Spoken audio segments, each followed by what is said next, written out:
Ako si Janina, ampon ng mag-asawang Paulo at Lani.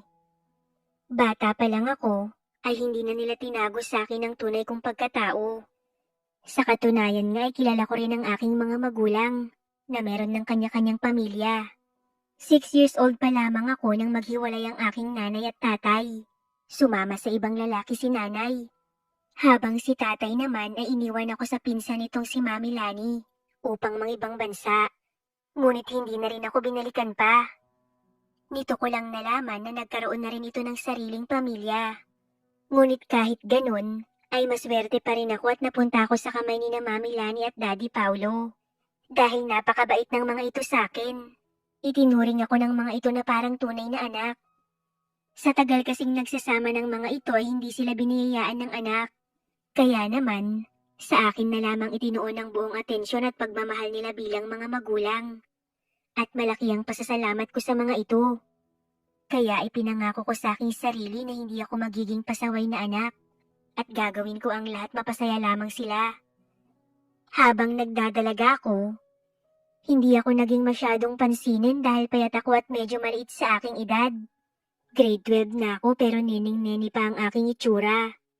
Samantalang halos lahat sa mga kaklase kong babae ay marami ng manliligaw o di kaya ay may boyfriend na.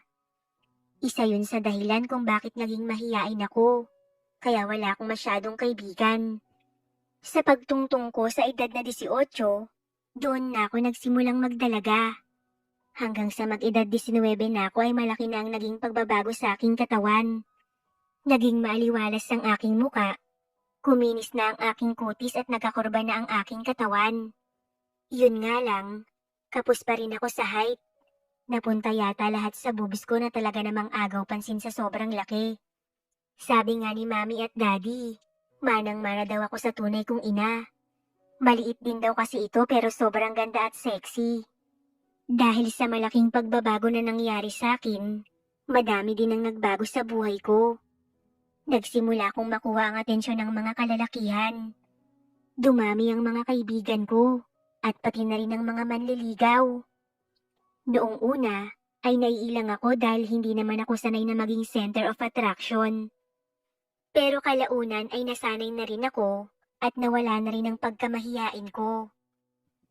Sa dami ng nanligaw sa akin, wala ni isa man akong sinagot sa kanila dahil hindi ko pa feel mag-boyfriend.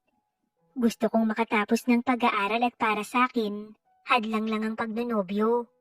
Lalo na at 3rd year college na ako sa susunod na pasukan. Isang araw, maaga akong pumunta sa school. May kailangan akong ayusin at kailangan kong tapusin yon dahil last day of school na. Nag-apura akong matapos ang inaasikaso ko dahil kailangan kong makauwi ng maaga. Birthday kasi ni Mami Lani at isusurprise namin siya ni Daddy Paulo. Hay, sa wakas, natapos din. Bulalas ko. Uy, tapos ka na agad? Tanong sa akin ng isa kong kaklase na kararating lang. Oo, inagahan ko ang pagpasok dahil may kailangan akong gawin. Sige, alis na ako ha. Kita-kits na lang next school year. Paalam ko at nginitian lang niya ako. Paglabas ko ng campus, ay naglakad ako papunta sa cake shop na 10 minutes lang ang layo sa school namin. After kong makabili ng cake, naglakad ulit ako papunta sa paradahan na may 5 minuto ang layo mula sa cake shop. Sakto naman na isa na lang ang hinihintay na pasahero kaya pagdating ko, pinaandar na ng driver ang tricycle. Tinext ko muna si Daddy Paulo para naman alam niya na pauwi na ako. Pagdating sa bahay, ay maingat akong pumasok.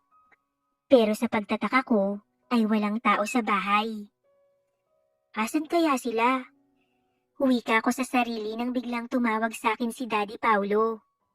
Inatake daw sa puso si Mami Lani kaya isinugod ito sa ospital. Labis akong nag-alala kay Mami Lani dahil matagal na siyang hindi inaatake sa puso. Nakaramdam ako ng panghihina dahil sa sinabi sa akin ni Daddy Paulo. Muntik ko pang mabitawan ang binili kong cake. Mabuti na lang at nakarating pa ako sa sala, kaya nailapag ko yun sa center table saka ako naupo sa sofa. Nag-isip ako pero walang pumapasok sa utak ko. Hanggang sa namalayan ko na lang na may tumutulo ng luha sa mga mata ko. Si Mami Lani at Daddy Paulo lang ang pamilya ko. At hindi ko alam ang gagawin kung isa sa kanila ang mawala sa buhay ko. Makalipas ang ilang minuto ay nagpa siya akong magbihis. Balak ko na sumunod sa ospital. Ngunit hindi pa man ako nakakaalis, ay tumawag na si Daddy Paulo at sinabing wag na lamang daw akong sumunod dahil okay na rin naman daw si Mami Lani. Napanatag naman ako nang marinig ang ibinalita ni Daddy Paulo. Kinabukasan nga, nakalabas na ng ospital si Mami Lani. Maayos na rin ang kalagayan nito at kabilin-bili na ng doktor na bawal na itong mapagod. Nagpapahinga na nga lang ito sa bahay at minsan na lang kung lumabas ito ng silid. Mabuti na lang at bakasyon na. Kaya ako ang nag-aalaga kay Mami Lani. Hanggang sa isang gabi, nakaramdam ako ng matinding pagkauhaw. Kaya naman bumangon ako upang uminom sana ng tubig sa baba. Ngunit napahinto ako sa sala. Napansin ko kasi na naroon pa si Daddy Paulo at mag-isang umiinom ng alak. Kumunot ang aking noo sapagkat noon ko lamang ito nakitang umiinom ng alak. Lumapit ako dito at kaagad na nagtanong kung bakit ito umiinom. Halata sa kilos ng lalaki na tinatamaan na ito ng nainom na alak. Paano ba naman ay nahawakan pa niya ako sa pulsuhan at inuupo sa tabi nito. Nagiging tipsy na rin ang pananalita nito. Kaagad itong nagkwento ng mga bagay-bagay na siya nitong pinoproblema. Ngunit ang hindi ko mapigilan ay ang mabahala sa ginagawa nitong pag-akbay, paghaplos at pagpisil sa aking braso. May kakaiba kasi akong nararamdaman sa ginagawa nitong yun. Hanggang sa nabanggit na nga nito sa akin ang isa sa mga rason kung bakit ito nagmumukmuk. Nangungulila na raw ito sa asawa. Simula raw nang dumalas ang pag-atake ng sakit ni Mami Lani, ay hindi na rin ito nagagampanan ng obligasyon nito bilang asawa kay Paulo. Halata sa boses ng lalaki ang lungkot na nararamdaman. Siguro, dala na rin ng kalasingan kaya nasasabi yun sa kanya ng ama-amahan. Napalunok ako at hindi ko malaman kung ano ang aking sasabihin. Nanatili akong tahimik hanggang sa tuluyang mabasag ang boses ni Daddy Paulo. Sabay sabing, "Pwede mo ba akong tulungan? Mababaliw na talaga ako." Nagsusumamong wika nito. Hindi ko alam kung anong tulong ang nais ni Paulo. Ngunit may ideya na ako kung ano yun. Naisip ko na siguro nga ay nababaliw na nga ito. Sapagkat maging siya ay nagawa nitong sabihan ng ganun. Ngunit tila napipi ako sa sinabi ng lalaki. Sa laki ng utang na loob ko sa kanila, ano ba naman ang ibalik ko rito ang lahat ng ginawa nitong mabuti para sa akin? Pangako, wala akong gagawin sa'yo. Tulungan mo lang ako na mailabas to, please.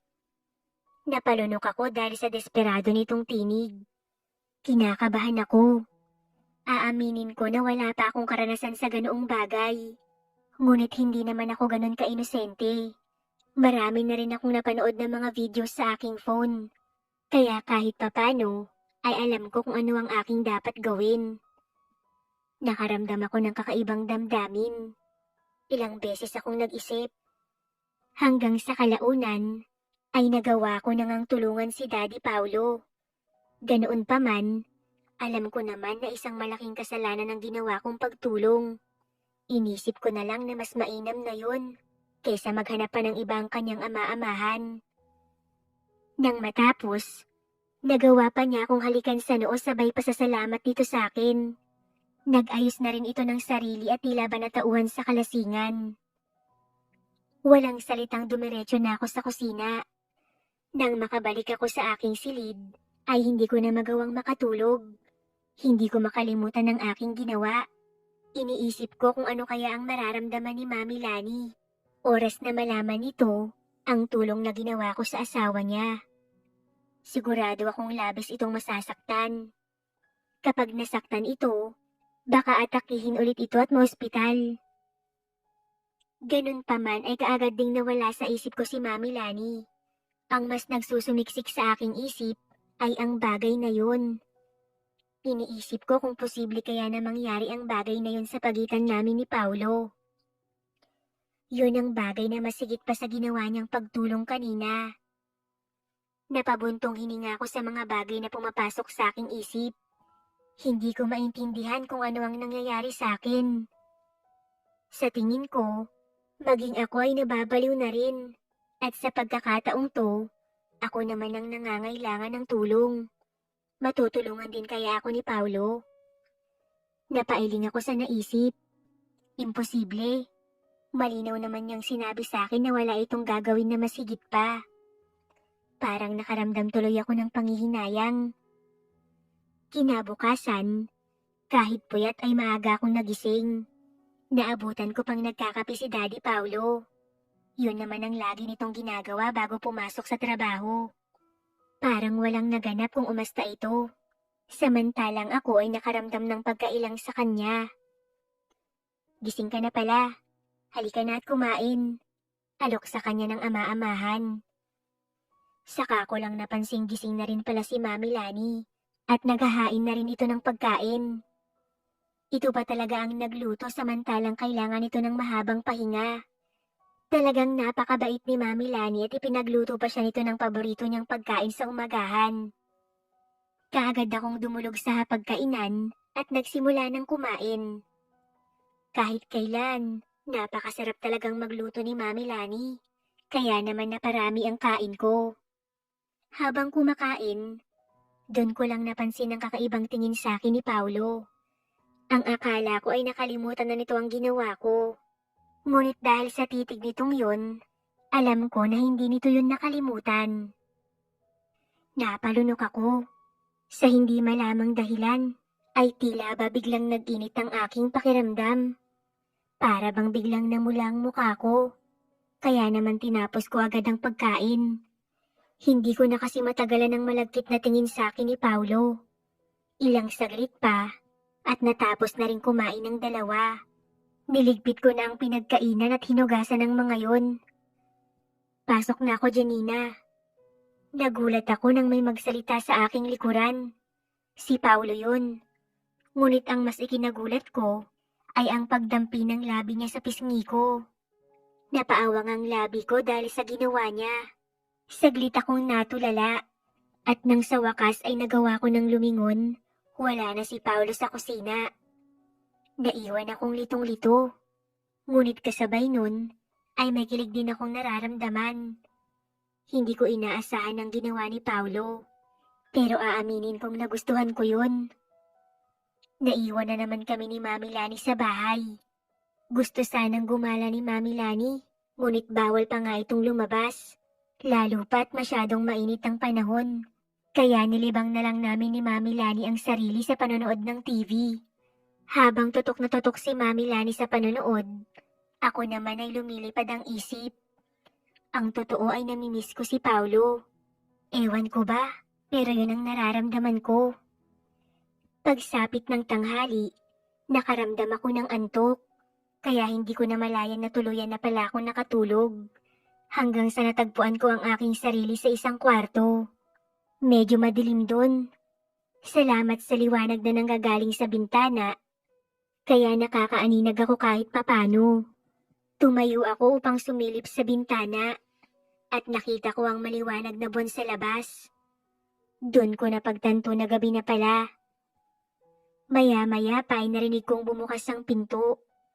Lumingon ako sa gawin nun at nakita ko si Paulo. Kaagad na naglakbay ang mga mata ko sa ama-amahan. Parang bigla akong inalinsangan sa kabila ng preskong hangin na nanggagaling sa labas. Napalunok ako nang unti-unti nang lumapit sa aking gawi si Paulo. At doon ay para akong nahipnotismo. Dahil doon ko lang napansin ang gwapo nitong muka. Para bang sa tinagal-tagal ng panahon na kasama ko siya, ay noon lamang ako nakaramdam ng kakaibang damdamin. Unti-unti ay hinawakan ako ni Paulo sa magkabilang braso. Kaagad na dumaloy ang init sa buo kong katawan. Naninikip ang dibdib ko habang hinihintay ang susunod niya pang gagawin. Hindi dahil sa takot, kundi dahil sa pagkasabik. Tama, pagkasabik ang aking nararamdaman para sa lalaking kaharap. Hanggang sa unti-unti pa ay muli akong napalunok. At sa isang iglap ay namalayan ko na lang na nakakapit na pala ako kay Paulo. Mistula kaming uhaw na uhaw. Habang nakakapit ako sa nakabukas na bintana at hindi maipinta ang muka dahil sa gloryang tinatamasa, ay tila baliw naman si Paulo sa aking likuran. Hindi ko na napigilan ang aking sarili at paulit-ulit kong sinambit ang pangalan niya. Sa puntong yun, kahit marinig pa kami ni Mami Lani ay wala na akong pakialam. Hanggang sa isang iglap ay naputol ang aking kasiyahan. Nang sunod-sunod na tapik ang gumising sa akin.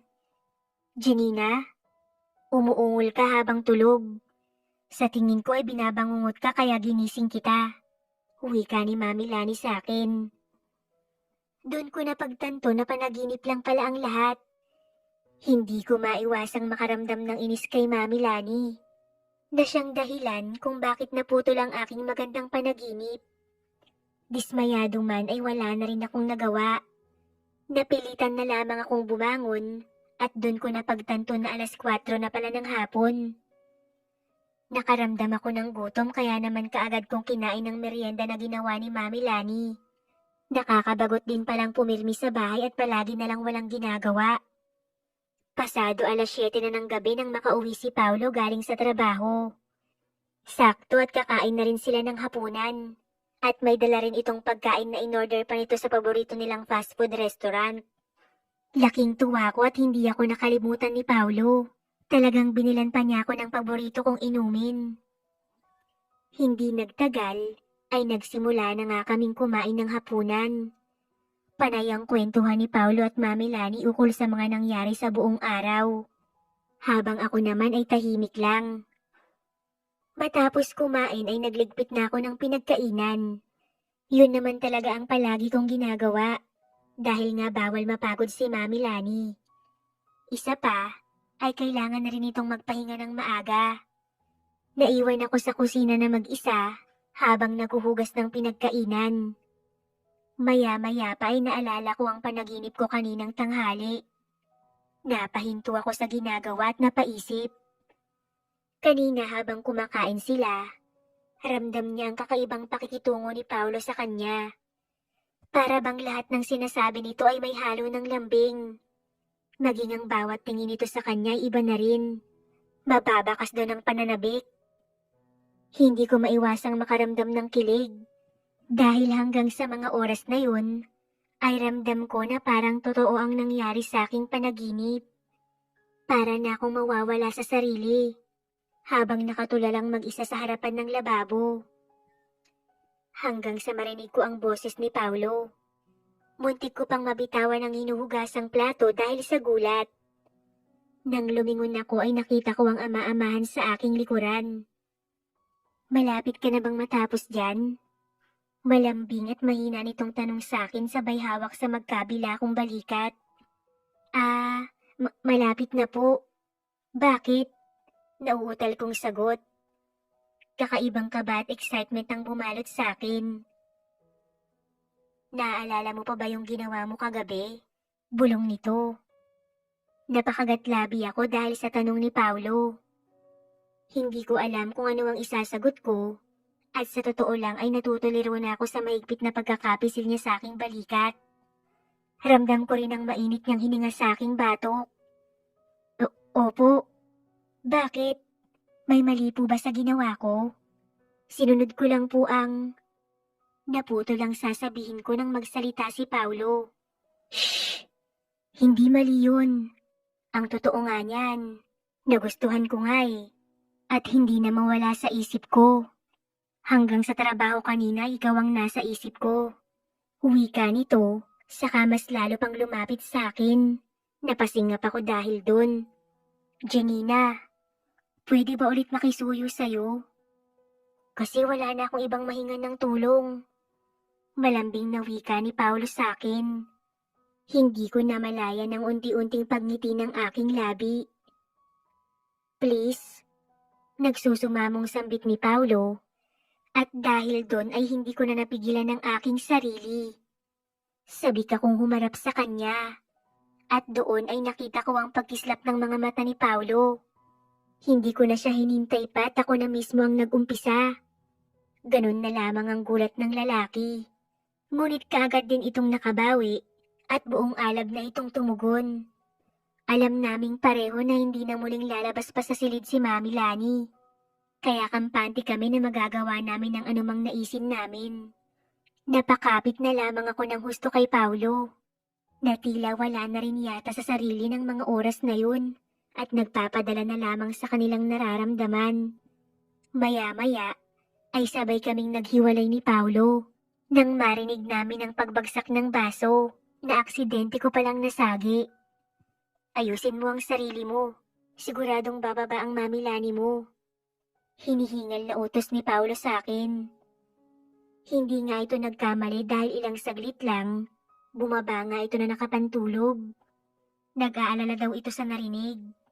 Umakto na lamang kaming normal ni Paulo at sinabi ko na nabitawan ko ang basong nabasag. Pinaalalahanan na lamang ako ni Mami Lani na mag-ingat sa pagpulot ng bubog. Habang si Paulo ay nagkunwaring nagtitimpla ng kape.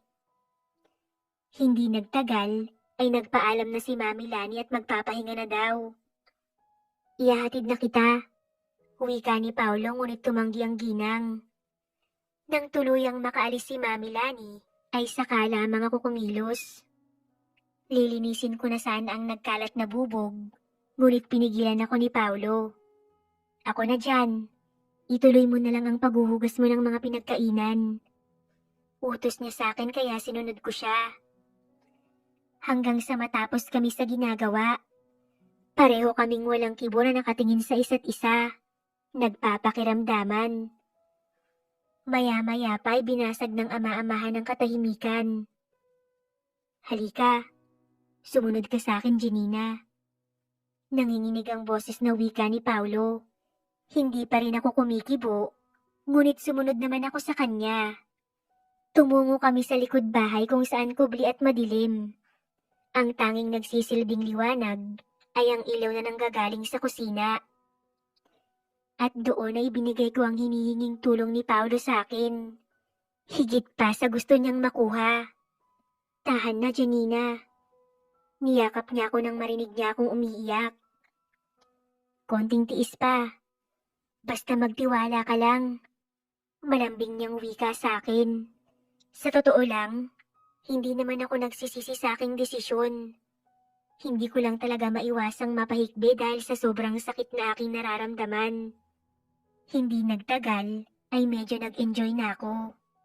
Nagagawa ko pang ang lumingon kay Paulo dahil sa gusto kong makita ang itsura niya. Nang makita ko ang labis na saya sa mukha niya, ay tuluyan na akong nagpaubaya. Hindi nagtagal ay nawalan na kami ng kontrol kaya medyo naging marahas ang aming mga galaw. Ngunit kahit siguro makagawa pa ako ng ingay, ay malabo nang marinig pa yun sa loob ng bahay. Sa tanang buhay ko, hindi ko lubos maisip na mangyayari ang bagay na yun sa pagitan namin ni Paulo. Ngunit masaya ako dahil mahal ko si Paulo at handa akong ibigay ang lahat sa kanya. Nang gabing yun, nawalan na ako ng pakialam sa lahat. Dagling sumagi sa isip ko si Mami Lani, ngunit agad ko din siyang nakalimutan dahil kay Paulo. Ang mahalaga lamang ay pareho kaming masaya. Simula ngayon, ako na ang magbibigay ng kailangan ng asawa mo, Mami Lani. Sigaw ng isip ko na para bang tuluyan na nga akong nabaliw. Matapos ang nangyari, ay naging alipin na ako ng kamunduhan. Napakasaya pala kapag may lalaking nagmamahal sa'yo. Ang sarap sa feeling lalo na at lagi kayong magkasama.